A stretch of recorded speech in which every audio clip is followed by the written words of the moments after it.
Hi, it's Joshua Feinberg from DCSMI, the Data Center Sales and Marketing Institute. I'm thrilled to welcome you to this week's Data Center Go-to-Market Sales and Marketing Q&A show, where each week I tackle a handful of the biggest sales and marketing challenges that we're hearing about from all over the data center ecosystem and critical facilities and digital infrastructure, regardless of whether you work for a data center operator like a hyperscaler, co-location provider, edge, modular, or a wholesale data center provider. Perhaps you work for a data center technology or facilities related company, or maybe your company does something related to construction or real estate or investment in and around data centers, digital infrastructure, critical facilities, or perhaps your company specializes in providing some kind of outsourced sales and marketing solutions in and around data centers, critical facilities, and digital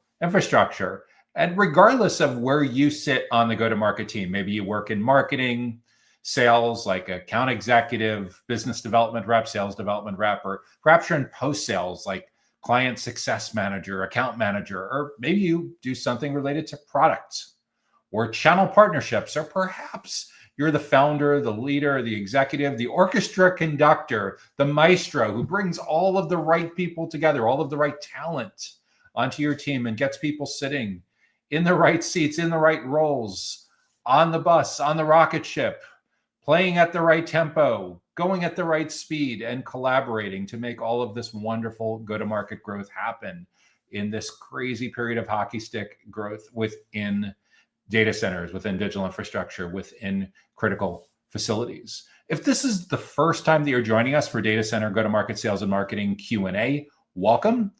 If you are a frequent flyer, if this is not your first time, welcome back. We're thrilled to have you with us. So what's on the agenda for today? What are the questions that I'm going to be addressing? First up is, how does a data center colocation provider compete against AWS, Amazon Web Services? Then we'll look at how a data center infrastructure optimization consultancy can connect with the right decision makers. After that, we'll turn our attention to decommissioning and equipment recycling. In particular, how a data center decommissioning and equipment recycling company can improve its market price research. After that, we'll take a real quick break for a message from our sponsor. And during the second half of this week's Data Center Go-to-Market Sales and Marketing Q&A show, we'll talk about how a DCIM, Data Center Infrastructure Management Solutions business, can compete against the big IT distributors. Didn't realize that was a thing, but okay, for sure, we'll address that. As well as how a data center telecommunications marketing team can target the right people, as well as how a precast concrete manufacturer can keep up with the fast data center segment growth. If you have an idea for a question, a topic, a challenge that you and your team members are grappling with, by all means, feel free to drop that in the comments wherever you're watching, and we'll consider adding that to the queue for one of our upcoming episodes, one of our upcoming shows for Data Center Go-to-Market Sales and Marketing Q&A. If you want to make sure that you stay up to date on new educational events and resources just like this, make sure that you're subscribed to our Data Center Sales and Marketing email newsletter that comes to your inbox every Sunday. You can sign up. You can subscribe directly on our website at www.dcsmi.com. So without any further delay, let's jump right into this week's first question, which is, how can a data center colocation provider compete against AWS, Amazon Web Services? How can a colocation provider compete against AWS? And I think from the way that we approach this, the question could have just as easily been asked against any of the other two big hyperscalers, as well as even the second tier players in this space. So it could have been how to compete against Microsoft Azure or how to compete against Google Cloud as a colocation provider. So it really depends on how your business model is set up, who you're targeting, where you're located, and the kind of resources that you bring to the table. To make sure that we're crystal clear on what your company is actually doing with its go-to-market, to make sure that you're addressing this question in the right context, let's go back to the basics. First up, who are your ideal clients? And we'll typically know that because we'll look at your homepage, we'll look at your case study section, look at the logos. Maybe we'll have to go into you'll pull up your CRM, your customer relationship management system, and be able to figure out like what they have in common. So we make sure that we're really crisp on that one-page ideal client profile. So we know geographically where your best clients are located, company size, headcount, how big or how small are they? And I know co-location operators love to talk about their density, their kilowatts, their megawatts per rack, their available space, their efficiency, their cost of electricity, and of course, the size of the facility. But when it comes to prospecting and getting clear on your ideal client profile, we're going to standardize. We're going to want to normalize on company headcount on number of employees. So how big does that company need to be to afford your minimums for your entry-level co-location offering? And at what point does a company get so prohibitively large that their IT requirements, their financial requirements, the regulatory requirements, sales cycle requirements, integration requirements, whatever it is, are just not a good fit for where your company is today? So be self-aware on both sides, minimum size, maximum size for that employee range within your ideal client profile. And then especially for a company that's principally in the business of co-location or digital infrastructure, private cloud, managed services, however you're positioning your company or however you're approaching that, it's really important to get specific about the industries that you do especially well within and the industries that you do not do well within. And for a lot of co-location operators, this comes down to compliance requirements, regulatory issues, certification issues that are specific to the location in which you are doing business. Like, for example, if you're trying to sell to healthcare or financial services or education or government, it's highly likely that wherever you're located, there's going to be some kind of compliance requirements that you'll need to have to be successful with that segment. Conversely, if you don't meet those requirements, then you may as well exclude that segment from your outbound, from your ads, from your segmentation strategy, so you don't waste resources trying to market and sell to a company that clearly is not going to be a good fit for where your company is today with your co-location business. So get really clear on that ICP, that ideal client profile, with geography, company size, and industry. Good industries and not so good industries, inclusions and exclusions. What's also super important with a co-location operator is most of the time you'll have a hyper-local go-to-market, a hyper-local sales and marketing playbook for companies that can easily get to your facility within 30 or 60 minutes. And then you'll have a virtual, a more digitally focused go-to-market, a more digitally focused sales and marketing playbook for companies that are on the other side of the planet. And they're looking for your location either for latency reasons or governance reasons or something like that.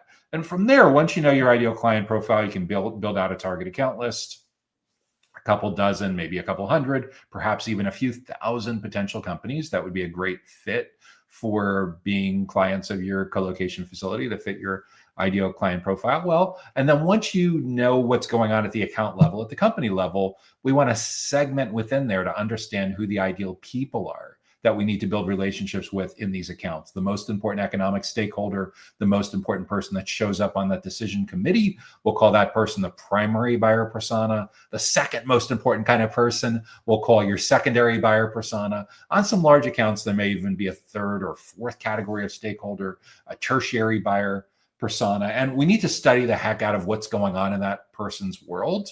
What are their biggest goals and challenges that are directly and indirectly related to the decision that they would make on where they choose to place their servers, what they choose to do for co-location, or perhaps what they consider doing with cloud, whether it's public cloud, private cloud, hybrid cloud, or whatever permutation or combination that you're offering as part of your business. So at a high level, when you're looking to compete against Amazon Web Services, there's a couple of different arguments for what determines competition. Over the last couple of years, it's come into focus that the cost savings that was sold as a panacea, that was sold as the silver bullet for why everyone should go public cloud, years and years and years ago has not worked out as well as intended. What's worked out well as intended for the hyperscalers, but not so much for the clients. There's all kinds of horror stories of costs going crazy as people started to ramp up capacity. And now a lot of companies choosing to repatriate. That's the word, right? It came up a couple of years ago, repatriation, where you take assets, where you take data that was formerly living in public cloud and you're bringing it back into a co-location facility, or perhaps even an owned facility, an end user facility for an enterprise data center that you're managing yourself. Because of cost issues. There's also a lot of control issues. There's a lot of compliance issues. There's a lot of flexibility issues. There's a lot of like, hey, how do I know where this is located kind of issues that come up. So what is going to be compelling for the co-location versus public cloud, for the co-location versus AWS, will depend on the stakeholder. For having a conversation with a CFO, a chief financial officer, for sure, they are going to want to talk about costs and budgets. For a meeting with a CTO or someone in infrastructure or engineering role, they'll care more about compliance, they'll care more about latency, they'll care more about uptime, they'll care more about the cybersecurity. So again, your mileage may vary. This is the reason why you do buyer personas. So you segment who your ideal clients are and who are the key stakeholders within those accounts that you want to educate and build trust with over time. And we know each segment is going to have different goals, going to have different motivations, different challenges, different ways that they prioritize the co-location versus public cloud decision-making process. But yeah, for sure, once you start to understand that, it becomes a lot easier to talk about how to stack the decks in your favor in terms of how you educate and build trust throughout the full journey with your most important stakeholders. And that's a big issue as well. So it's not just cost. There's control, being able to physically, they used to call this 10 years ago, server hugging, right? Where you can physically go to the facility and see your server sitting in a rack, sitting in cabinets. That can be a pretty important issue for certain kinds of use cases as well, or just having flexibility. And over time, as we start to move into these very latency specific applications, or even where governance is an issue, then yeah, knowing the precise location where your assets are located can make a really big difference. What you'll also tend to find is, unless you're a huge enterprise client, the level of attention, the level of service, your escalation path within a small to mid-sized co-location operator is going to be like night and day compared to buying from a huge hyperscaler. Yeah, sure. If you're a Fortune 50, Fortune 500 kind of company, most of the big hyperscalers will put in a ton of account management resources on making sure that you're happy. But if you're spending a couple $1,000s a month, a couple $100s a month, the question is, where are you going to get a better level of attention from a locally owned and operated co-location provider with 3 or 4 locations in your region that has space, rented space in a few other locations in other parts of the country for geographic diversity, or from AWS, or from Microsoft Azure, or from Google Cloud, where you're going to have more flexibility on being able to purchase additional amenities, managed services, where you're going to be able to physically go and work from a business continuity, disaster recovery standpoint, if you need to go in and physically rebuild a server, or even have physical access to that server. So there's a lot of issues that come up. There's price, there's flexibility, there's compliance, there's security, there's latency. A lot of what you emphasize in your messaging on your website, on your product marketing and your sales enablement and your educational events and your event marketing is going to depend greatly on how big or small your company is, how big or small your prospects' companies are, what industries they tend to be located in, and what use cases they have most often for why they're co-locating servers in your facility in the first place. And the closer you can get to understanding these motivations and understanding what makes them tick, the easier it is for you to have a stronger and a more compelling argument. But a back of the napkin way of approaching all of this is just to recognize that most of your buyers don't buy co-location or cloud the way that they did 10 years ago. 10 years ago, it was very common for IT buyers to spend about half of their buyer's journey, half of your sales cycle, with someone from your sales team. At the time, CEB, the corporate executive board that's now owned by Gartner, found that 56% of a typical buyer's journey was over before sales contact, was over before vendor contact. Those days are long, long gone. 10 years of digital transformation, millions of baby boomers retiring, more Gen Zs and millennials in decision-making roles, tens of millions of people getting comfortable working from home. All of that accelerated the self-driven, self-service buyer's journey to the point where that 56% number has jumped all the way to 83%. So 83% of researching, comparing options, and evaluating pricing now happens without a member of your sales team being in the room. And wow, does that change the nature of how you approach, how you explain what needs to happen for the person that wants to know how your colocation compares to AWS or Azure or Google Cloud. Because what that means is we can't show up as a vendor anymore. Because if we show up as a vendor that's just focused on the transaction, we're excluded for all but the last 17% of the research and decision-making process, meaning that they've pretty much made up their mind before you ever meet them. That's a really, really dangerous proposition. The way we earn our way back in there is, instead of showing up as an account executive or sales development rep or business development rep, we need to show up as teachers, consultants, subject matter experts, trusted advisors with a huge, huge emphasis on trust, maybe even being seen as thought leaders. So it's incredibly important that we understand what's going on in our prospects and in our clients' worlds, and we show up in a way that infuses ourselves into their learning and development, their professional development, how they get up to speed on anything and everything having to do with IT infrastructure, cloud, colocation, anything that impacts their business. And the better job you do with showing up multiple times in those 28 touch points between complete stranger and purchase decision, so that they see your client-facing team members as geniuses, as experts when it comes to anything and everything having to do with colocation and cloud, the better off everything works. So at the end of the day, if you want to truly knock it out of the park when it comes to a colocation provider competing against a hyperscaler like Amazon or Microsoft or Google, or even some of the next tier down, it's super important that you get as close to possible to your prospects and clients, that you really deeply understand your buyer personas. And if you have a channel partner program, that's a buyer persona as well. And you need to understand what are the motivations of the MSPs, the managed service providers, the VARs, the evaluated resellers, the integrators, the consultancies, the master agents. You need to understand each of those segments, what they care most about when it comes to how they act as an extension of your sales and services team for colocation. And again, the better job you can do at educating and building trust and providing value throughout the full buyer's journey, the better job you're going to do across the board with competing, not only initially, but competing on an ongoing basis. So you have long-term retention. Because even if you have a long-term 24, 36 month or whatever colocation contract, just understand that if you're dropping the ball, they're going to be looking for the exits.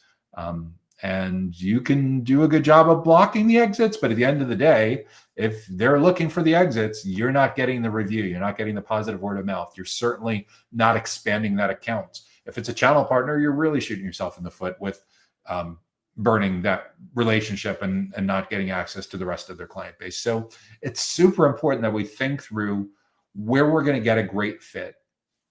Who's that ideal client? How do we educate and build trust with them throughout that full buyer's journey? So by the time they get to the point that they're ready for a sales conversation, there's already very, very strong know, like, and trust that's heavily stacking the decks in the favor of your company, because that's gives a great onboarding, gives great account management, great land and expand, great account expansion potential. A lot of the problems that prevent that from happening start really, really early on with being absent from how they learn, from how they're getting educated about cloud, how they're learning about colocation. So show up as the teacher, the expert, the consultant, the trusted advisor.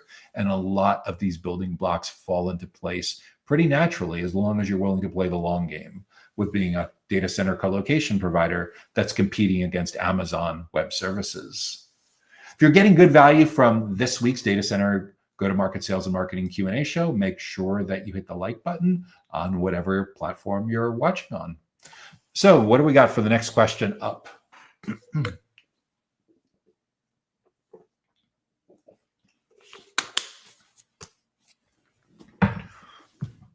Okay, next question is, how does a data center infrastructure optimization consultancy connect with the right decision maker?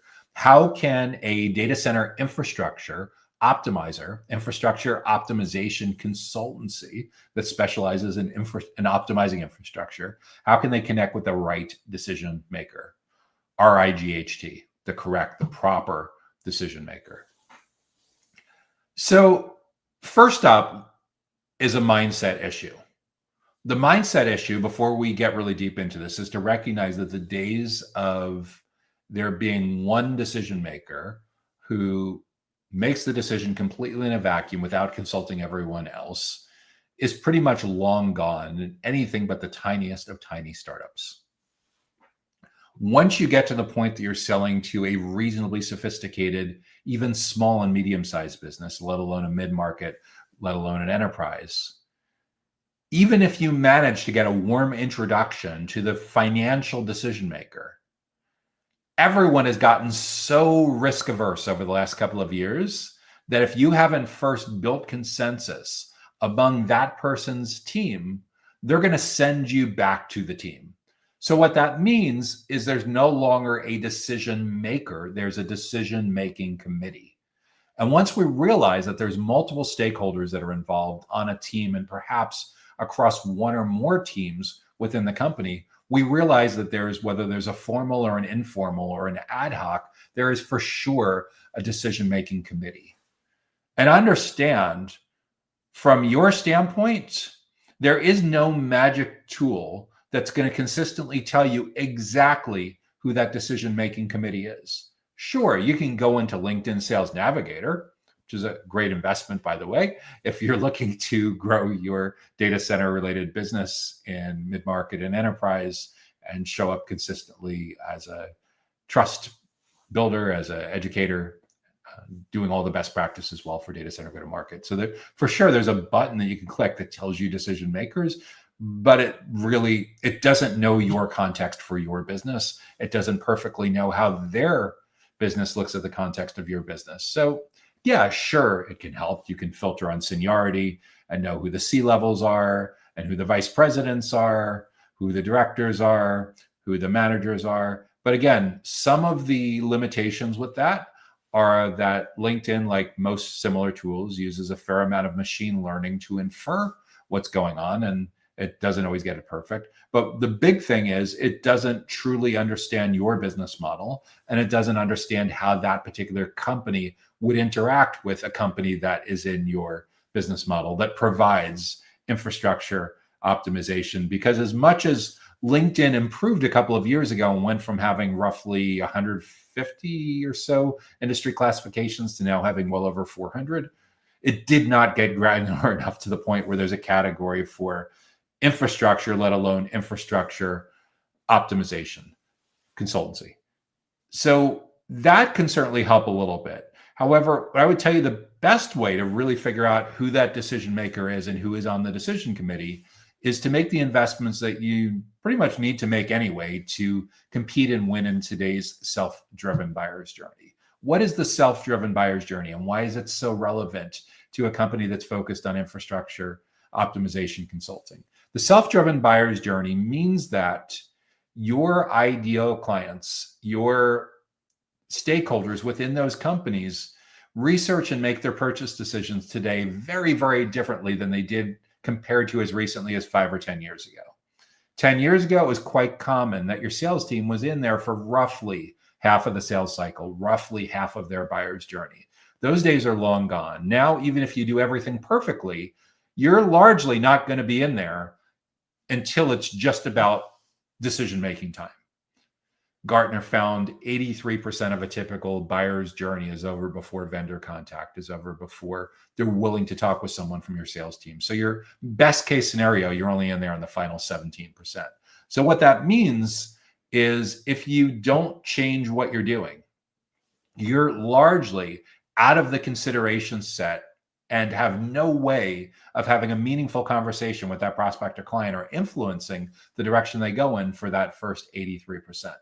That's the bad news. The good news is it actually is within your control because companies that are client-centric, are partner-centric, and really understand who these stakeholders are on the decision committee, who the different kinds of roles are and what they care most about, and are consciously delivering value proactively around each segment's biggest goals and biggest challenges that they actually have, it can have a game-changing impact for your company, not only getting on the short list, staying on the short list, but in many cases, when you do this so well, you start to knock others off of the short list who would have been in the consideration set because they're learning so much from your client-facing team members that are experts in optimizing data center infrastructure. So how do we figure out who the ideal clients are? How do we figure out who these personas are? How do we figure out who's sitting on these decision committees? If you have a brand new company, a lot of the biggest challenge of standing up and launching and scaling a new company is getting to the point that you know answers to some of these questions, getting to product market fit, where you know the ideal products and services for infrastructure optimization that they're purchasing from you, and what those products cost and how frequently they buy them and the duration of those terms. For an established business that already has product market fit and go-to-market fit, meaning that you have successfully scaled marketing and sales, meaning that you have well built out marketing and sales teams in place that show up on the about section of your website, that show up on the company, your LinkedIn company page and other places, you've successfully passed that milestone. Perhaps you even have channel partner market fit. That means that you've successfully taken your direct sales model and you've scaled successfully an indirect sales model where you have managed service providers, MSPs, integrators, other kinds of technology consultants that are acting as an extension of your sales and services arm. And you know that's working well because not only do you have a whole separate /partner or /channel section on your website, but you're able to point to multiple channel partners who've been working with your company for a significant period of time and love what they're getting from the partnership that they have with your company. So there's product market fit, there's go-to-market fit, there's channel partner market fit. Once you have 2 or more of those in place, you'll have a sense of who these ideal clients are, where they're located, how big or small their companies are, the industries they tend to be located in, and who are the kinds of stakeholders that you communicate with, that you meet with before, during, and after purchase. They show up in your case studies, they show up in your logos, they for sure show up in your CRM system. So once we know who's the most important and second most important, we'll designate each of those categories, each of those segments as a primary, a secondary buyer persona, maybe even a tertiary buyer persona. And then with each of those segments, we need to do our homework. We need to do our research to understand what's going on in their world. What are their biggest goals? What are they struggling with the most? And most of all, we need that information in their own words, not what you think those words are, but what their words actually are. So we can't guess. Sure, talk to some of your internal team members who've been doing this a while, and that can be a small part of your input for building out and documenting your buyer personas, but that should not be the majority of where your research comes from. The majority of your research needs to come from face-to-face conversations, video conversations, surveys, studying their search and social footprint that they leave behind, studying all the data that's in your CRM. We need to get the consensus on each of those segments, 4, 5, 6 biggest goals that are directly individual goals, team goals, company goals that are directly related to optimizing data center infrastructure, and what's stressing them out, what they're struggling with the most, what are their biggest challenges when it comes to optimizing data center infrastructure. And once we know that, that should drive everything going forward with your messaging, with your communication and your events, your website copywriting, your product marketing, your sales enablement resources, your content strategy, your events, your educational event strategy, your ads, your email marketing, your social, everything should revolve around the biggest goals and challenges that each of your segments have. And when you do this correctly and you start to have your own educational events, like have a great ongoing webinar series every month or more frequent. These could be traditional webinars, these could be virtual summits, these could be live streams. Or you may also be doing these events in person. Breakfast seminars, lunch and learns, pretty much the same content, except instead of streaming it through Zoom or On24 or Goldcast or GoToWebinar, whatever, it's up on the TV or on the LCD screen in your classroom or in your conference room in your facility, or if you're doing a roadshow or something like that. What messes up a lot of people is when you do this well, you do not need large numbers of attendees or registrants for the return on investment for this program to be quite staggering. Because the goal isn't to have a large number, it's to have the right people attending and for them to learn a ton about how they can do their job better. For them to walk away from that experience with, wow, your company has some of the smartest people on the planet when it comes to optimizing data center infrastructure. And they learn that because they spent 45 minutes, 60 minutes, 90 minutes, whatever it is, not just once, but multiple times, because you made this a series of events. And you made this so good that over time, when you said, hey, Bob, hey, Sally, I see that you registered for our breakfast seminar. I see that you registered for our webinar next week on data center infrastructure optimization best practices, but we know it takes a village. Typically, this is a team sport. It's typically people involved from operations, engineering, infrastructure, cybersecurity, finance, compliance. So with that in mind, who else would benefit from attending? Who else should register? Who else should watch the recording? You'd be shocked just by prompting your registrants how they're like, oh, yeah, sure. Because at that point, they're not formally recommending your company. They're just saying to their coworkers, they're saying to their colleagues, they're saying to their boss, hey, there's this great event coming up. Multiple stakeholders, multiple people from our company should attend. It looks like it's going to be really valuable. And they do. And when you do that, guess what you discover? When you look down at your event registration confirmations or your CRM or wherever we're capturing this, aside from like, wow, that's really cool. 4, 5, 6 people from the same company all just registered in the last 30 minutes or an hour. They must be talking about us. But teams that learn together grow together. And a lot of your success in having a positive outcome, both pre-sales and post-sales, is driving alignment, getting everyone on the same page. And it is so much easier to do that when you're able to intercept them really, really early on in the buyer's journey. In the formative stages, when you can use educational events to massively influence how they navigate your category, how to frame all of the other options that are in front of them. And when you do this well enough, not only will you start to see more and more people from the same company coming back to your events, you are realizing that this isn't one and done, right? You need to quarterly, monthly, whatever is the right frequency for your company. But they have 28 touch points that they're going to go through between complete stranger and purchase decision.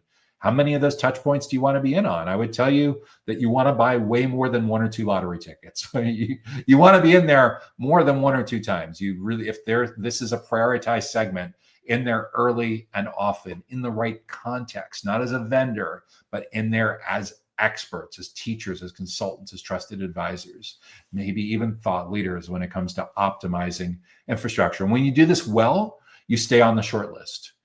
You start to proactively knock other companies off the short list. And guess what? You figure out who's on the decision committee because now you have met multiple stakeholders from the same company. And most importantly, they now trust you. And because they trust you, they are willing to share trusted information. This is a theme that I've seen come up consistently over and over and over again, especially in infrastructure, especially among data center operators, in how they're rethinking the role of their account executives, their business development reps in their companies to be seen as true experts. Because when they're seen as true experts, they can have conversations, much better quality conversations with stakeholders where this trusted information is being shared. That's how you figure out who the decision makers are, who the decision committee members are, and are able to better address proactively what each different stakeholder cares about. So all of this is joined part and parcel to educating and building trust throughout the full buyer's journey. Sure, use good tools, use a CRM system to keep everything organized, have a target account list, have good drop-down lists on your forms, segment your CRM, have a sales navigator account, do all of those best practices. But nothing is going to compare to the impact of having prospects and clients that you educate and build trust with and stay with throughout the full buyer's journey. That's how you figure out who the decision maker is. That's how you figure out who the other people are on the decision committee. And that's how you win them over one by one individually and as a team, because you're using content and educational events to drive alignment proactively, as opposed to just waiting to the last minute. Because if you just wait to the last minute and you haven't met them until they're 83% of the way making up their mind, you're not going to be in a position to reshape their purchase criteria. It's too late. Someone else got in there. So my insights, best practices on all of this is to get in early, get in often with the right people in the right places at the right time, and most of all in the right context, so that the most important people in that company see your client-facing team members as the be-all, end-all experts when it comes to anything and everything having to do with optimizing data center infrastructure. So that's how a data center infrastructure optimization consultancy can connect with the right decision makers. Okay, what do we got? Next question up. By the way, if you're getting good value from this week's Data Center Go-To-Market Sales and Marketing Q&A show, make sure that you smash the like button. Hit the like button. Let us know. Share the love.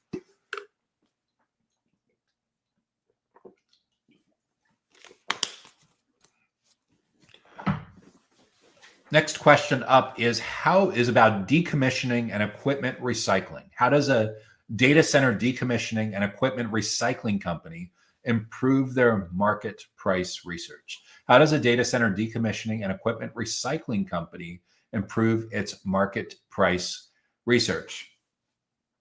Yeah, that is a fantastic question, because at the end of the day, your ability to buy and sell these assets is a huge driver of how financially successful your company is going to be. So for sure, you need to understand the marketplaces that you operate within. You need to have access to a certain amount of this public facing data. But at the end of the day, improving your market price research is a lot of having good relationships with prospects and clients where you can anticipate what's going to be coming up for decommissioning and recycling on the supply side and what they're going to need to be purchasing on the demand side. So it depends for a lot of companies that focus on decommissioning and equipment recycling, what you specialize in, because there are certain companies that just deal with like server hardware and drives and switches, like telecommunications equipment. And then there's other companies that do that, plus they do all the stuff on the facility side. They do the switchway, they do the bus stuff, they do the generators, they do chillers. They do everything that gets pulled out of a decommissioned data center, way beyond just racks and cabinets and the physical IT assets that are there. So a lot of how deep your knowledge is and your value and your specialization depends on your expertise in each one of these categories. And when you realize that there's 52 different segments within the data center ecosystem, and there's 5 different kinds of operators, hopefully you realize relatively quickly that it's impossible to be an expert in all 52 and all 57 different these segments, like literally impossible. However, you may find that among those 52 segments, among the 5 different kinds of operators, you get pretty good at it over an extended period of time in 3, 4, 5 of these areas.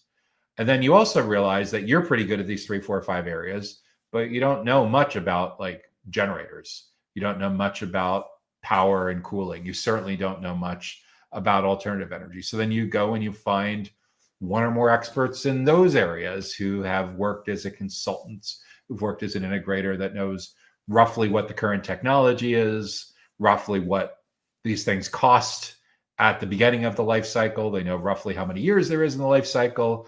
They know how to properly inspect this equipment as it's getting pulled out to make sure that it's in actually saleable, certifiable kind of condition for reselling. And they know roughly what the market is for used, refurbished, certified. And it depends on, of course, on the category that you operate within. But in terms of getting the market price research, I don't know that there is a magic database that's going to give you access to everything that's out there. Some people may use something as basic as just looking on eBay for the second-hand market for certain kinds of categories of equipment. Other people may be looking on Amazon for new and used. Of course, more specialized marketplaces over time, depending on how big your e-commerce operation is that you scale. You may have thousands or tens of thousands of SKUs, tens of thousands of products where you can glean some general trends and know what you're really doing. But at the end of the day, a huge part of your business model is getting good at knowing what's hot, not hot like stolen, but like, what are in demand products and services, what they tend to cost new, what the life cycle is like, how many years they have as they kind of depreciate where they can be refurbished and turned over to someone else, and what prices you can afford to buy at because of what prices you think you can sell at. There's an interesting opportunity on a lot of this that's accelerating right now, because as AI requires a lot more power density, requires a lot more cooling. Sure, there's demand for various kinds of liquid cooling solutions and direct-to-chip liquid cooling. At the end of the day, you're ending up with a lot of these legacy facilities that don't seem like they ought to be legacy facilities, meaning they were built 3 or 4 years ago instead of in the past year or two. So you have this 3 or 4 year old facility that, if it wasn't for OpenAI and NVIDIA is going from being a graphics card builder to powering tens of millions of GPUs, if it wasn't for that, these co-location facilities would otherwise have a couple more years of usable service. So some are being put out to pasture prematurely. And if you think about the hand-me-down approach on facilities that's existed for the better part of now 10 or 15 years, it was quite common that a hyperscaler would decommission and a co-location operator would buy it. And as a national co-location provider decommissioned a couple of years after that, a regional might buy it. And as a regional got tired of a facility, third or fourth hand-me-down already at that point, an independently owned co-location provider may have purchased that. And if there's end user data centers, pretty much the same thing, depending on the company's size, depending on how motivated of a seller there is, you have different levels of sophistication for who's buying the actual facility. It's the same basic idea with the equipment reselling, the equipment recycling, the decommissioning part. And sure, of course, if you are in IT asset disposition and you're on the IT side, yeah, you need to get really good at secure data erasure. That's a given. You need to be able to give the certificates that make the clients understand that it was compliant and secure and wiped and everything like that. That's a given. You also have to decide as a company, philosophically, like where you are in terms of circularity, in terms of being able to get more life out of everything, in terms of sustainability. And some of that may depend on physically where you're located, your country, region where you're located. Some of it may depend on your mission and values of your company, but that certainly plays a role in all of this. But in terms of market price research, I don't know that there's a magic answer aside from just getting closer to your clients, getting closer to understanding in your category what's really in demand right now. What was in demand 2 years ago, 3 years ago, the companies are starting to sunset, decommission, shut down, and not have as much useful life as they had for in the past, and understand what a hyperscaler takes a couple hundred servers out of commission, who's the one who would want to purchase those next. And when a national or a global co-location operator takes a couple hundred servers or switches out of commission, who's the next logical pass me down, hand me down on all of that? And what did the value look like at initial purchase? What does it look like at the time that transaction is happening? What you can afford to buy it at? What you anticipate being able to sell at? There's models on this. Sure, you can use something as basic as a spreadsheet on this, but this is a very data-driven part of the data center ecosystem that's a lot like being a commodity broker, right? You're constantly buying and selling and flipping potentially millions, tens of millions, hundreds of millions in inventory in these categories. You got to really, really understand the categories quite well. I don't know that there's a magic answer on this for improving your market research. A lot of getting access to this trusted information, I think, comes down to having trusted relationships with your prospects and clients. So, the basics of being seen as a trusted brand, having great reviews, having great educational resources, having great educational events. All of that leads to your prospects and clients wanting to spend time with members of your client-facing team.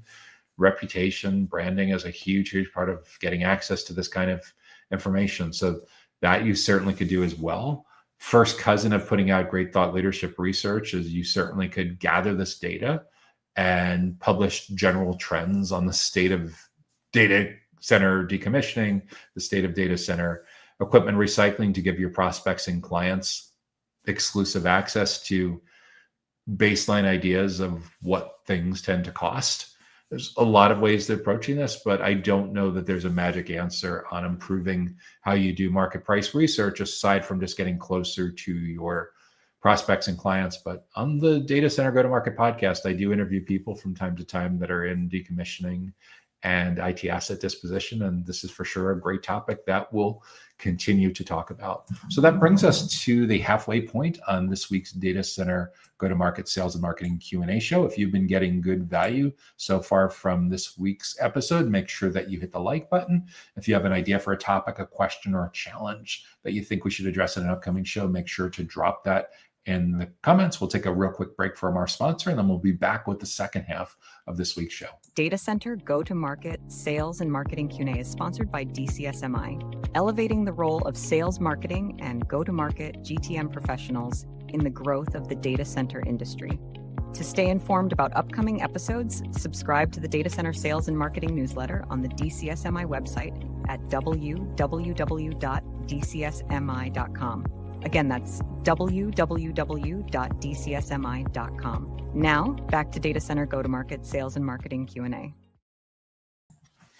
Hey there, it's Joshua Feinberg from DCSMI, the Data Center Sales and Marketing Institute. I'm thrilled to have you with us for this week's Data Center Go-to-Market Sales and Marketing Q&A show, where each week I tackle a handful of the biggest sales and marketing challenges that we're hearing about from all over the data center ecosystem.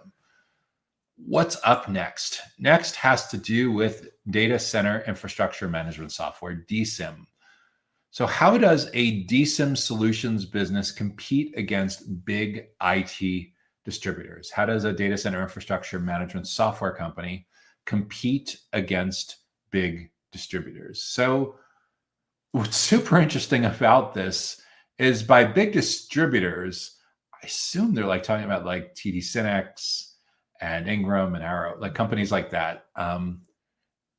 They're not primarily in the business of developing and selling data center infrastructure management software. So I think, unless I'm missing something, and if I am, feel free to let me know in the comments or send me a note after this episode. But the reality is, I think what they're talking about is that they would prefer to have a direct relationship with their end users, with their channel partners, as opposed to going through the big IT distributors, because they don't like the terms and the trade-offs that come with selling through tiered distribution. And what's super interesting about that pushback is 20 years ago, you may not have had a choice. It just wasn't cost effective for a company at a certain size to do anything but having tier distribution, having channel partners purchasing your shrink wrap software, and early on even some of your SaaS licenses through anything but distribution.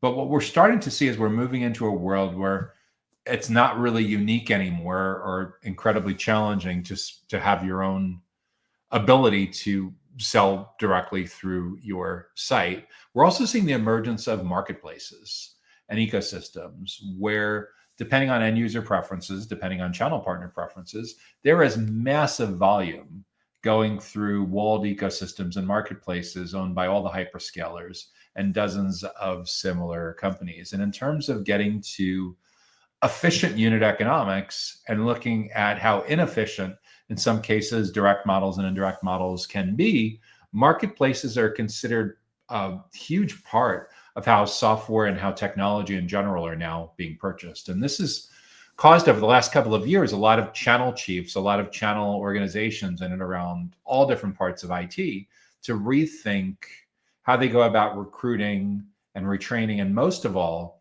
compensating their channel partners. And it's not particularly new. It's been around probably 4 or 5 years at this point. The idea that you have transacting and non-transacting channel partners. A transacting channel partner means they're the ones that actually close the deal, hold the paper, purchase the inventory, and make a spread between what the client's paying for your DSIM software licenses and what you were able to purchase that at. That's kind of the traditional model that's been around like decades. Back 20, 25 years ago, when I evaluated reseller system integrator kinds of businesses and had active accounts with Ingram and Tech Data, this is a very, very well-worn model. What's more come into focus the last couple of years is where you look at 7, 8, 10 different technology provider relationships that every even mid-market company has, and potentially dozens of technology provider relationships that enterprises have.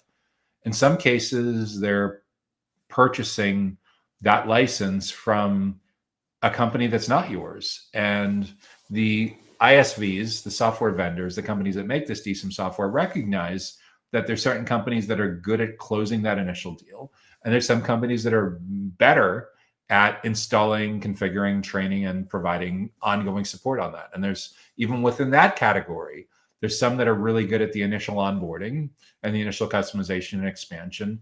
And then, they want to do that 100, 200 times a month, but they don't want to be responsible for maintaining that relationship every single month for the next 12, 18, 24, 36 months, whatever it is. So they're coming, these channel chiefs, these channel organizations are coming up with much more creative ways of recruiting, training, compensation models that their board, their CFOs find tolerable, and that their channel partners find compelling. I think for a lot of companies that are relatively new to standing up a channel partner organization, a lot of times they're attracted to the idea that they're going to have an extension of their sales, extension of their services without fixed overhead. However, the big however with that is what they're not thinking about is when you hire your own account managers, when you hire your own account executives, they work for you 40, 50, 60 hours a week, 100% of the time. There's no divided loyalty. There's no competing for attention. They're all in with your company. With channel partners, it's pretty much the opposite scenario. It's very, very likely that when you recruit MSPs, VARs, integrators, consultancies that specialize in installing data center technology and data center software, it's very, very likely that they're involved in multiple channel partner programs. And because of that, and they have lots of different clients, because of that, their attention is fractured. And getting them to pay attention to you is not always the easiest thing to overcome. It's not always the easiest objective to accomplish. And being a lot more focused on what they care about, being client-centric, being channel partner-centric, understand their drivers, their motivations, their biggest goals and challenges, and showing up in a way that earns their trust, where you're educating and building trust with those channel partners, goes a long way to getting those VARs, those MSPs, those integrators to want to spend time with client-facing members of your team, because you're not always trying to close them. That's one of the biggest complaints that channel partners have when it comes to channel account managers, CAMs, and channel consultants, is they feel like they're always trying to close them. It's kind of like, imagine someone out on a first date, and the person they're out on a first date is relentlessly obnoxious about trying to escalate and speed up that relationship to a place where the other person doesn't think that first date should go. It's the same thing many times with selfish behaviors on the part of channel organizations. So be realistic. Be realistic that this is a long game. And when you do this right, you could have channel partners that are with you for way, way longer than even your average employee retention.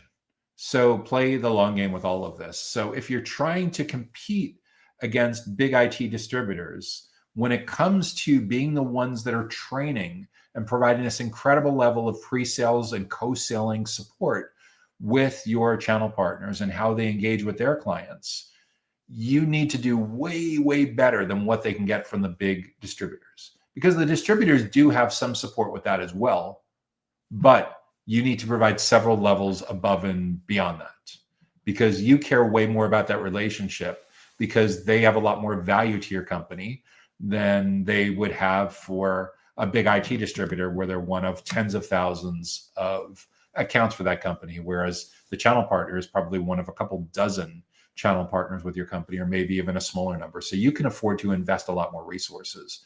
You can afford for them to get access to senior executives within your company, maybe even your CEO or your CTO, depending on your company's size. You can afford to treat them so well that it almost feels like they're ad hoc, as they're unofficial members of your team. And this takes a while to get right, but when you're focused on helping your channel partners grow their businesses better and making them look like a hero in front of their clients, great things can happen. So at the end of the day, I think it's super important that if you're talking about competing against big IT distributors for your data center infrastructure management software, it's important to have a realistic time frame, a realistic timeline for what it takes to build these trusted long-term relationships with VARs and MSPs and integrators or consultancies that have expertise in your area. This is not an overnight fix. If you need to generate revenue this month or this quarter, you needed to be doing what I'm talking about right now 6, 12, 18 months ago. Because if you're trying to recruit and immediately high pressure that channel partner into closing, you're going to do the exact opposite of what you're trying to do. That's not a trusted relationship. Trust takes time. You want to be with them throughout the journey. What I found in a lot of segments within the data center, critical facilities, digital infrastructure ecosystem is the level of support that they're getting from your internal resources should be so incredibly valuable that it feels like you almost should be charging for this in terms of professional services. And maybe you need to charge something for this in terms of channel partner onboarding or having professional services that they can resell. But the support that they're getting from your channel consultants, from your other client-facing team members, your channel account managers, should be so incredibly valuable to their business as well as their clients' businesses that there's no doubt in their mind that you're looking out for them and you're looking out for their clients. The concept of selling to versus selling through is very, very real. Co-selling is a really, really important concept. And getting this culture right and getting your values aligned with playing the long game. And this is something that needs to be talked about among your board, among your investors, among your CFO, because the unit economics on channel partner programs can be outrageously valuable. It's pretty well known. For example, there's been some remarkable success stories. If you look at Microsoft's dominant position in the marketplace and why it's every once in a while been able to make some strategic missteps, some of which were really, really expensive. The reason why Microsoft is still standing, a large part is for decades, going back to the 1980s and 1990s. They have been investing incredible amounts of resources in building this incredibly loyal channel partner base. And fair disclosure, actually did a significant amount of work with Microsoft channel partner programs in the late 90s and early 2000s. And Cisco has been modeling that for a long time as well. Dell has an interesting history with channel partner ecosystems too. In the 1990s, they used to run big ads, cut out the middleman, go direct with Dell. And then they changed their tune on that in the early 2000s. They haven't looked back since. In the SaaS space, it's widely believed that the reason that HubSpot is still an independently owned company, and I hope I didn't make this podcast recording less evergreen by stating that, but if you look at who its direct competitors were in the 2010s, you had Pardot that became part of Salesforce. You had Marketo, became part of Adobe. You had Eloqua that became part of Oracle. The reason HubSpot is still an independently owned entity may be in no small part to the fact that, was it the last time I looked, it was about 40% of its annual revenue comes from channel partners. Channel partners can be incredibly valuable. It can be a great way to lessen your dependence on big IT distributors as a smaller mid-sized data center infrastructure management DSIM software company, but it involves playing the long game. Are you ready to play the long game? These are big culture decisions that need to start at the top. Next question. What do we got?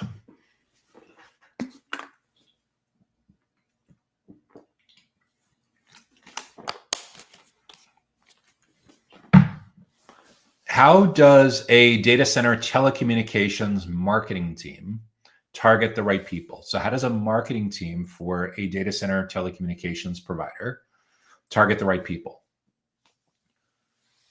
So just to be clear, most telecommunications companies don't call themselves data center telecommunications companies. They call themselves telecommunication providers, telecommunications carriers, of which data centers, digital infrastructure, are a really important segment. So much so that it's very, very common that there's entire teams that are dedicated to just things like interconnects, IXs, internet exchanges, meet-me rooms, peering, all of the terminology, all of the working relationships that powers how telecommunications intersects with all different kinds of critical facilities, all different kinds of data centers, regardless of whether they're co-location facilities where having carrier neutrality and lots of choice and competition is super important. Hyperscale facilities where you typically would want to have multiple carriers for redundancy and fault tolerance, stability, reliability reasons. And then there's edge, where again, you certainly want reliability, but latency is incredibly important. Modular, kind of the first cousin amalgamation of like a little bit of edge, a little bit of co-location, that has its own unique telecommunications needs because it can be moved around.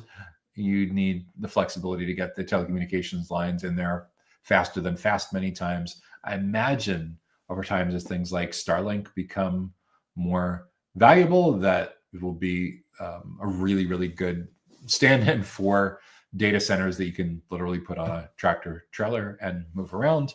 And then wholesale facilities where it's more up to your end users, the tenants that are occupying that, to decide what they want to do with telecommunications. So yeah, telecommunications carriers largely don't consider themselves data center telecommunications companies. They consider themselves telecommunications companies that happen to do a lot of work with the data centers themselves and the clients, the tenants that are within the data centers. So how does the marketing team in there target the right people, the correct people, the proper people?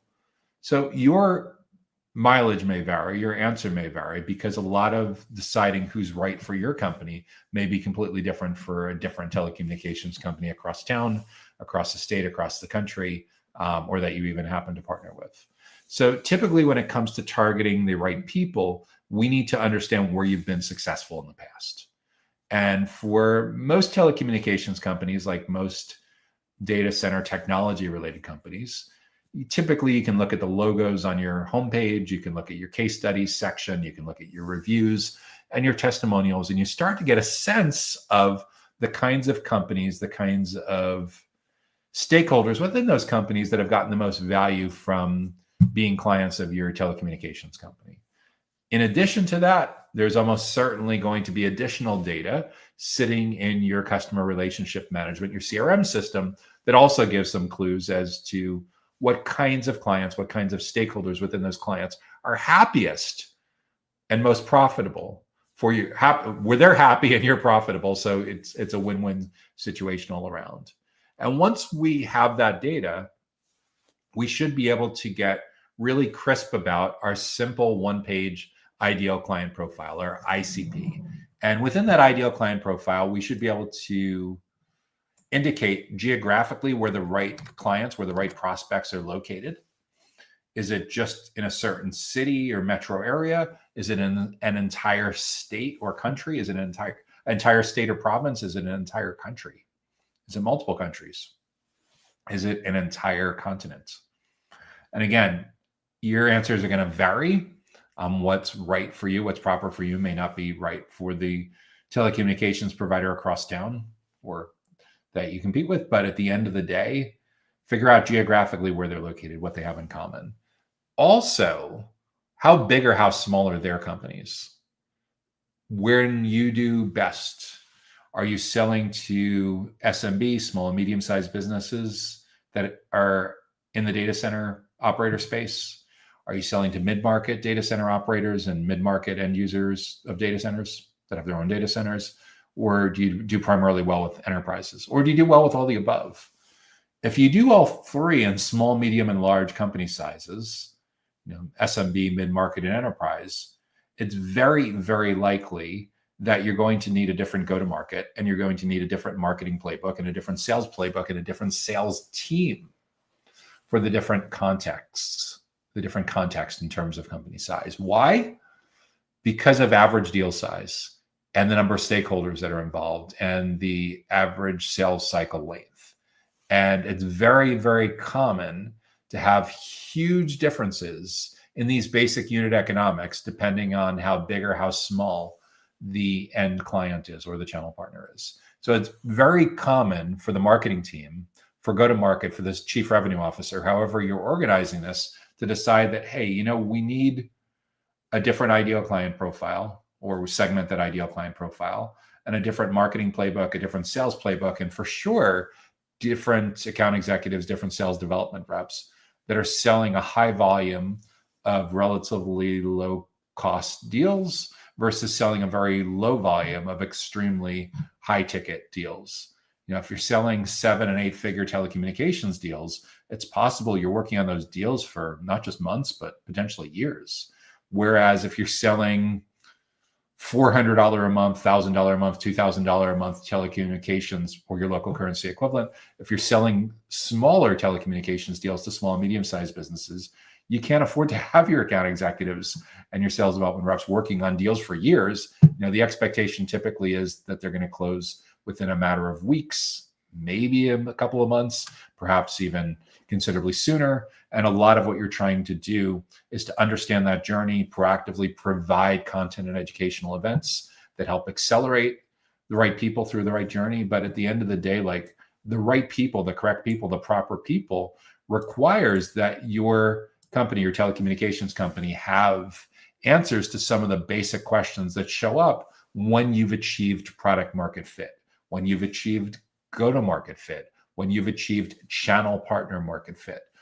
To kind of recap with this, when you have product market fit, you know exactly the telecommunications products and services that your ideal clients purchase from you, the price points they pay, the duration of the terms, how often they buy, your average sales cycle length, your margins, 4, 5, 6 different key things that define who your clients are, what they buy from your company, and that helps to have certainty that your investors, your finance executives have some certainty as to what's going on in the business. And usually from an outsider's perspective, that manifests itself because we can look at your logos, we can look at your case studies, your public facing assets, your marketing assets, and start to infer where you've done well. The next step above and beyond that, and that's usually a startup kind of issue. Once your company is beyond 10, 15, 20 employees, you need to have passed that. Otherwise, you're not going to get the funding to go to the next level. The next level beyond that, typically what LinkedIn would call 11 to 50 employees or 50 to 200 employees, is you're trying to get from product market fit to go to market fit. This is where you've graduated beyond needing founders or senior executives in the company to sell every deal, and you successfully are scaling marketing and sales. You've built good, repeatable sales process for various different kinds of segments. You have reps that you hire and onboard smoothly. A significant amount of your team is achieving and exceeding quota. And you have confidence that as you are deploying more capital into your sales and marketing process, that you're going to get a significant amount of that being successful. That's go-to-market fit. Your jet fuel is actually going in the right places. Channel partner market fit means, in addition to all of that, having answers on what's working for a direct sales force, you've successfully set up an indirect sales force. You've successfully recruited and onboarded channel partners, and they've been with your company long enough in your channel partner program that they're achieving success as well. They've onboarded multiple clients of theirs. They're getting sales compensation. They're happy about the sales compensation. Their clients are happy. They're looking like heroes to their clients. These are showing up in channel partner case studies on your website. There's a well-built-out channel partner section. So these are some of the key milestones that need to happen as a telecommunications company goes from new to established to scaling to growing, regardless of whether you have a direct and indirect model or direct and indirect models, which is quite common. It's just additional buyer personas that you're supporting. So at the end of the day, with understanding who these right people are, it's once you've gotten unit economics and knowing what's working versus what's not working, it's a matter of looking to do more of that. What do I mean by that? So let's say, for example, your direct sales team has determined that they're doing really well selling to mid-market manufacturing companies in your region, in your states, that are roughly a certain size of, they're defining mid-market as like anywhere from 200 to 1,000 employees. And when they sell to these mid-market manufacturing companies, their telecommunications deal is usually expensive enough that a secondary stakeholder is in the CFO or VP of finance. A primary stakeholder is probably a CTO or a VP of infrastructure or VP of IT operations or something like that. And they have an idea at this company size how big or how small the IT organization is and who are the key roles in this manufacturing company. At a couple hundred employees, maybe there's 5 or 10 people in total in the IT organization. So they know the roles. And within those roles, within those job functions, they know who weighs in, who provides input on what direction they're going to go with telecommunications. And because of that, you start to get a sense of like, okay, who's the most important economic stakeholder? That's your primary buyer persona. Who's the second most important kind of economic stakeholder within this? That's your secondary buyer persona. And depending on how sophisticated your go-to-market playbook, your marketing sales playbook is, you may designate a tertiary buyer persona. That's the third most important kind of stakeholder. So again, it depends on how big or how small your company is, and even more so how big or small your accounts are, your clients are, because other things being equal, larger companies are going to have more IT employees, more granular kinds of roles. And because of that, you'll need a more granular approach to how you segment and personalize your marketing. For the 200 to the 1,000 person manufacturing company that may have 8 or 10 people in the IT organization, the good news is at that size, everybody knows everybody. For the most part, everyone is probably working with everyone. So what that means is, yeah, for sure, you'd love to have your downloadable resource guide, your planning guide, your webinar invitation, your breakfast seminar invitation. You'd love to have it land in the perfect person's inbox. You'd love to have it noticed by the perfect person in the LinkedIn feed. But it's a pretty sure bet that in an 8-person IT organization, if you don't get the perfect person who's the second best person, you'll probably get both of them downloading and registering and attending, simply because after they registered, after they downloaded, subscribed, whatever it is, you said, who else? And like, oh, cool. Yeah, actually, this is really good. I'm going to send this to my coworkers. I'm going to send this to my colleagues. I'm going to send this to my boss because I think they'll benefit from this as well. So the smaller the company is, the less precise you need to be. The larger you're selling to at the enterprise size, where you may be selling to IT departments where there may literally be, you go into LinkedIn Sales Navigator and you're selling to companies where there's hundreds, if not thousands of people in an IT organization, you're going to need to get a lot more granular about where they're located, what their job functions are, what seniorities matter most, skills identifiers, all the things that go into building out a really detailed buyer persona and executing against that with a good segmentation strategy that's supported, for example, by your outbound, by LinkedIn Sales Navigator or whatever comparable tools that you're using. Perhaps you're using LinkedIn Campaign Manager to drive ads. And for sure, this segmentation that you're doing is going to be reflected in your drop-down lists on your forms. It'll be addressed as potentially separate pages on your website, separate buttons, separate real estate on your homepage, separate lead generation offers, separate nurturing sequences, separate educational events. So when we're talking about targeting the right people, you're typically trying to get to the point that you have significant surface area on that decision committee. Multiple people from that decision committee consuming your great educational resources and attending your great educational events. Now, notice, I take it as a given that you have great educational resources and you have great, amazingly helpful educational events. If you don't, stop right now. Do not pass go. Do not collect $200. It's Monopoly board game. And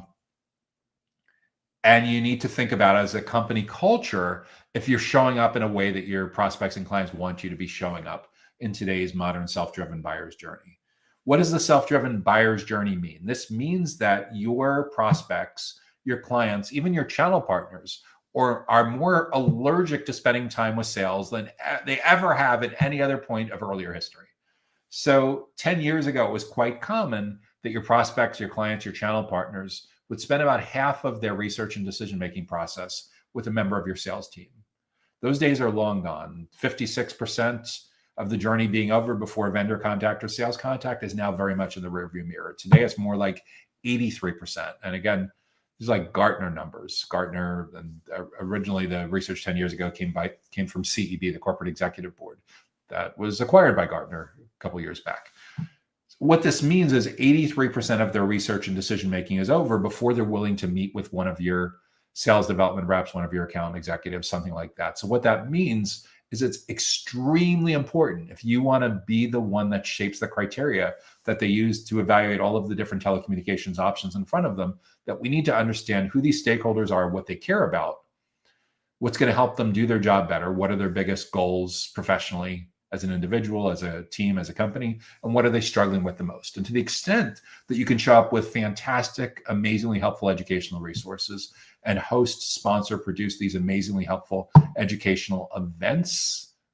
We're not talking about sponsoring other people's events where you're just marginalized into staffing a booth, but educational events where the people that register and attend these events walk away with a jaw-drop moment of, wow, they have some really, really smart, super nice people in their company, and they seem to really know their stuff about anything and everything that has to do with data center telecommunications.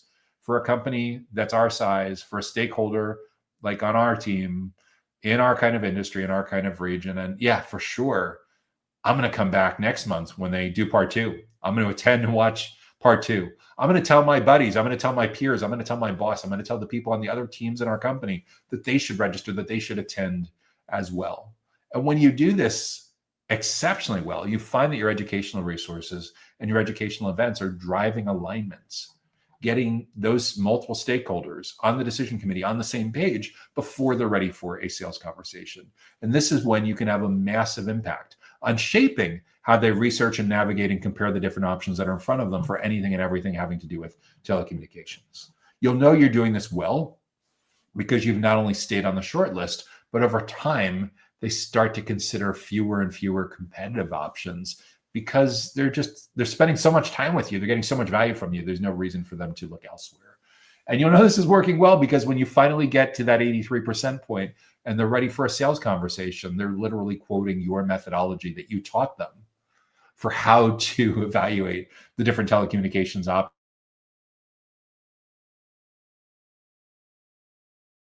That's where the sales cycle accelerates. You've educated, you've built trust. Not only does the last 17% go well, but onboarding, initial value, intended value, extended value goes really, really well. And they're a thrilled client. They're singing your praises from the rooftop. They essentially become an extension of your team, land and expand, and you've built a client for life because it started with having a strong commitment to educating and building trust and staying with them throughout the full buyer's journey.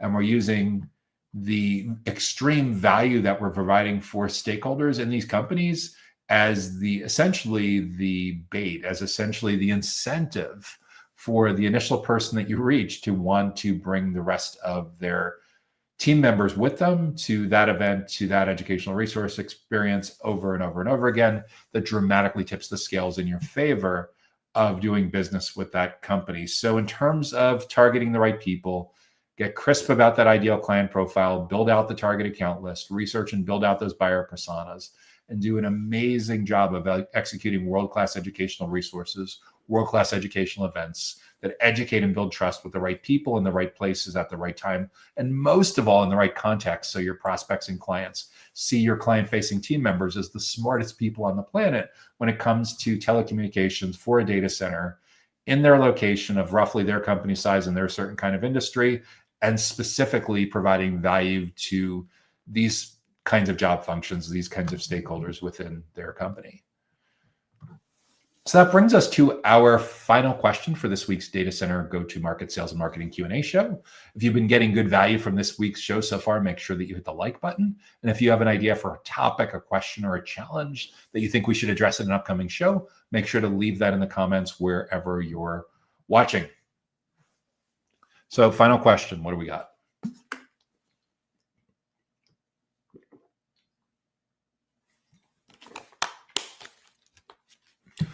So this is in a completely different category relative to the other questions we've addressed this week, and actually in a relatively different category than what we usually address. This is a precast concrete manufacturer. A precast concrete manufacturer, presumably that is making walls and foundations for building data centers faster. So how does a precast concrete manufacturer how does a precast concrete manufacturer keep up with fast data center segment growth? How does a precast concrete manufacturer keep up with fast data center segment growth? I think what it comes down to is being really clear about who you're selling to and getting as close to those folks as possible. And when I talk to people that are in the facilities and the construction and the developments, real estate side of the data center industry, some of the stakeholders that are leading indicators that there's going to be a significant purchase and a significant need for precast concrete would be site selection. Now, for sure, the site selection folks are not the ones that are deciding what kind of concrete is going to be built. But by virtue of the fact that there's some site selection going on, is a leading indicator that at some point in the coming weeks or coming months, someone that's also in that ecosystem is likely going to be speccing out precast concrete manufacturing. What else is going on at that point? There's architects involved, design involved, there's general contractors involved, there's real estate investors involved. All of these are leading indicators that at some point, someone in the general contractor is going to at some point be thinking about precast concrete manufacturer.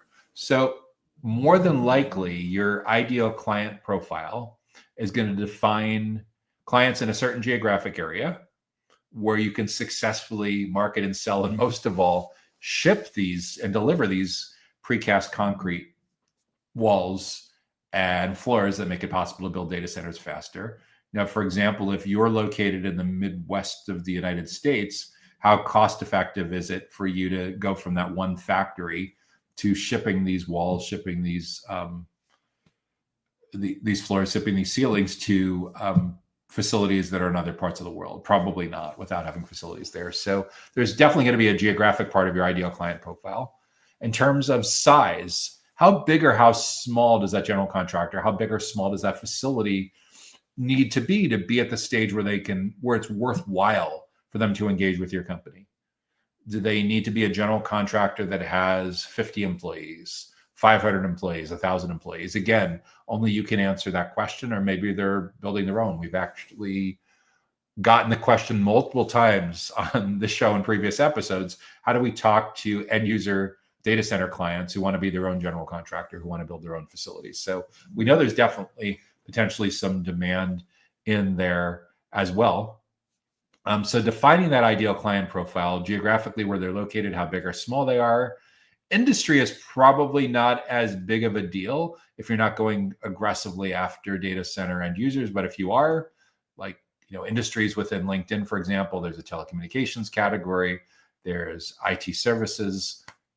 There's no data center category per se. There should be, but there isn't. So there's some things that are directly related to that. But for the most part, because you're talking about the facility, a lot of times it's going to be a construction company, a general contractor kind of company, or if you're selling to an end user who's building their own data centers, who is essentially acting as their own general contractor without outsourcing that kind of work. Could a architect, could a design firm have the influence in the materials? Absolutely. So that's a secondary buyer persona, right? Could a developer who has influence on where these projects are ultimately going to go and who the GC is that's actually hired? Sure. There's 4 or 5 different stakeholders that you want to potentially be building relationships with. But at the end of the day, you need to figure out for your particular business model what has worked best. What's been the most direct line of sight? What's been most cost effective? And where have you gotten the best data back, where you built the deepest relationships that help you understand not only keeping up with segment growth, but keeping up with the growth within those individual companies, what they're actively working on. And that comes from having trusted relationships within these accounts. trusted relationships. So the question is like, if this is not a former coworker of yours, and it's not your brother-in-law or sister-in-law, and it's not a neighbor, how do you build trust? And I think this is where a lot of people in the data center ecosystem and infrastructure, critical facilities, kind of get confused. Because when it comes to a lot of segments within data centers, digital infrastructure, and critical facilities, there is an obscene amount of money that's spent on national and global conferences, to the point where for a company that's selling precast concrete, I wouldn't be surprised if you told me there's shows that you're going to where you're spending hundreds of thousands of dollars or your local currency equivalent on an individual show. What does that look like besides the booth? There's a golf tournament, there's a cabana party poolside. And yeah, some of those things can have value if you're really, really careful about the shows that you invest in to make sure there's a really tight match between your ideal client profile and your primary and secondary buyer personas and their demographics from last year's show and what they anticipate for this year's show. Bear in mind that in most cases, those demographics are not audited. It's a good faith representation, but if their good faith representation doesn't match up with a very high degree of your ideal client profile and your prioritized buyer personas, you may be investing in something that's looking for a needle in a haystack. The challenge with those kinds of events is even when there's a really tight ideal client profile match, what you're essentially looking for is ways to have the attendees see your experts as experts, not as vendors, but actually as subject matter experts, as teachers, as consultants, as trusted advisors, maybe even thought leaders when it comes to anything and everything having to do with data center construction, specifically the application of when it makes sense to use precast concrete in the design and the construction of data center facilities. And if you just have a booth at that conference, if you're just sponsoring parties or a golf tournament or a 5K or something at that event, you really don't have the opportunity to educate and build trust with people. Sure, they'll have a positive brand halo about it, but that's very, very different than them attending a 45-minute breakout session or a 45-minute webinar or a 45-minute lunch and learn, where you're talking about the state of data center construction best practices, where you're talking about what goes into design, what goes into shell, and best practices for deciding when and how and where to use precast concrete. When you're able to do that well, you get in early, you get in often, and your prospects and clients see your client-facing team members, hopefully, as some of the smartest people on the planet when it comes to anything and everything having to do with data center construction and specifically using precast concrete. When you don't do that, you're leaving your company very vulnerable to someone else that is doing that. Because in today's self-driven buyer's journey, whether you're talking about supervisors, executives, architects, designers, developers, regardless of what the role is, people in general just want a much more self-guided journey than they ever have in the past. They're going much, much later into their research and decision-making process before they're willing to schedule time with someone from your sales team, whether it's a sales development, business development, account executive, whatever it is. They're going just much deeper into the journey. So the way we intercept them much earlier on in the journey is we can't just show up as the vendor who wants to sell them precast concrete. We need to show up as the expert who's going to teach them, who's going to provide this amazing workforce development, learning and development, professional development experience that helps them understand how a person in this particular job role at this kind of company in this geographic region at roughly this size navigates all of the adjacent directly and indirectly related issues that have to do with building a data center in their area and potentially deciding how and when to use precast concrete. And when you do this exceptionally well, you'll get a foot in the door in the formative stages with multiple stakeholders from this company that allow them to say, wow, this is really helpful. What else do they have to say? Oh, cool. There's a part 2 coming up next month. 2 of us really enjoyed this. Let's bring the rest of the team with us. Let's see if they'll come in and they'll do a custom lunch and learn, a custom seminar, custom webinar just for members of our team. And when you do this, getting in early and often, you're nearly guaranteed to stay on the short list. You start to proactively knock competitive forces off of that short list because they're just learning so much from you. Why would they want to look elsewhere? They may need to check off a box, but for sure you've won them over. They're already very emotionally connected, emotionally bought into working with your company because of the know, like, and trust And you'll know this is working exceptionally well because they finally get to the sales kind of meeting and they're quoting your methodology. You were the one that taught them about these data center construction best practices, and specifically where it makes sense to bring in precast concrete and where it doesn't. You've shared the use cases, you've introduced them to some social proof, you've introduced them to others who've been in similar kinds of companies that have navigated these kinds of challenges in the past. So that's how you keep up, because you're spending so much time with them, you are keeping up with trends. Now, of course, there's a lot of ways to learn about the data center industry. A lot of people say they go to conferences primarily to learn. I would argue that sure, conferences are helpful, but if you have limited budget, if you have limited time, if it's not cost or time working out logistically possible to go to 24, 30 conferences a year, you can learn an awful lot by just attending webinars, by listening to podcasts, by watching podcasts, by engaging in educational kinds of experiences with that. And over time, what you're going to tend to find is the self-guided educational experiences is a significant competitive battleground. In the construction part of the data center segment, they've been a little bit late to the thought leadership content marketing party over the years. You can go back to the early 2010s and see lots of signs of data center operators, especially co-location and hyperscale, investing aggressively in that playbook. You can also go back to the early to mid 2010s and find dozens of examples of company technology and facilities related companies in and around data center, digital infrastructure, and critical facilities doing a fantastic job with this. So at this point, they have 10 plus years of experience in doing this well. Construction and real estate have been a little late to the party, but the larger companies have been doing this for quite a while, and even the mid-sized companies are warming up to this, and there's now even some events and some ecosystem popping up around this. But I would tell you that you don't necessarily need to invest in paid media and paid events. If you have a good pulse for what your ideal clients and what those buyer personas care most about, for a fraction of the risk, for a fraction of the cost, you can be creating your own media and creating your own events. And a lot of it is just limited by the reach that you currently have in your creativity and ingenuity. If you find that you have a significant amount of data center GCs, general contractors, data center developers, data center investors in your local geographic area, and your office has a conference room that comfortably sits 15, 20 people, or there's a classroom, use that space. It costs almost nothing for you to invite 30, 40 people in the hopes that 15, 20 attend and learn about construction best practices in the data center industry that every general contractor needs to know about, or every data center developer needs to know about, or every data center investor needs to know about, or whatever, one segment at a time. Teach so well that if you were applying to give that talk at a conference, you're highly confident that when you filled out the working title and the abstract, the excerpt, the summary of what you're going to talk about, that the advisory council says, wow, that sounds amazing. Let's put them on the website. And the next step is, okay, 6 or 8 weeks before the conference, they reach out to you. And the conference producer, the advisory council says, we love the title. We love your photo. We love what you're talking about that's on your website. We just want to make sure that you're providing enough value to our audience. So send us your slides 8 weeks before.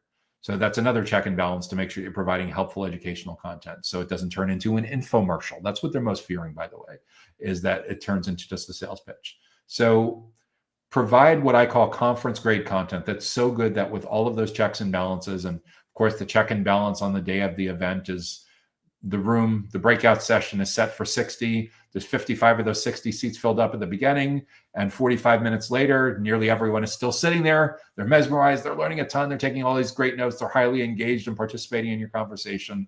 And when the mobile app pops up and says, how did you like the conference? They give you a perfect score, and you end up with one of the highest rated sessions in all the conference. Immediately following that session, everyone's coming up to get your card and talk about what they can do to work with you on an ongoing basis. That's conference grade content. And when you don't need a conference producer and an advisory council to achieve a lot of those same outcomes, what you need is the culture and the mentality, the mindset to be client-centric, to provide a ton of value for who you're trying to build these relationships with, what they care most about, and how you can earn your way in early and often as the be-all end-all experts when it comes to anything and everything having to do with that particular job function in that kind of company in that geographic area when it comes to data center construction, data center development. And as part of that, the decision that comes about as to deciding how and when they would potentially use precast concrete in the design and the development and the building and the construction of those data center facilities. So that's how I would address how a precast concrete manufacturer can keep up with fast data center segment growth. So that was the final question for this week's Data Center Go-to-Market Sales and Marketing Q&A show. I'm so glad that you were able to join us. If you got good value from this week's show, make sure that you hit the like button. If you have an idea for a topic, a question, or a challenge that you think we should address in an upcoming show, make sure to leave that in the comments wherever you're watching. If you want to make sure that you get notified about educational events and resources just like this, be sure to subscribe to our Data Center Sales and Marketing email newsletter that comes to your inbox each Sunday. And you can subscribe directly on our website at www.dcsmi.com. I'm Joshua Feinberg from DCSMI. If we're not currently connected on LinkedIn, feel free to send me a connect request. Make sure to mention that you are watching the Data Center Go-to-Market Sales and Marketing Q&A show. And I'd be happy to be connected with you as part of your LinkedIn network. So we wish you great success in growing your business, regardless of whether you do co-location, infrastructure optimization, decommissioning, data center infrastructure management, DSIM software, telecommunications, or precast hardware, precast concrete, manufacturing for critical facilities, for data centers, for digital infrastructure, regardless of where you sit within the ecosystem, regardless of where you sit within the go-to-market team. We wish you great success and look forward to seeing you back again next week. Take care now.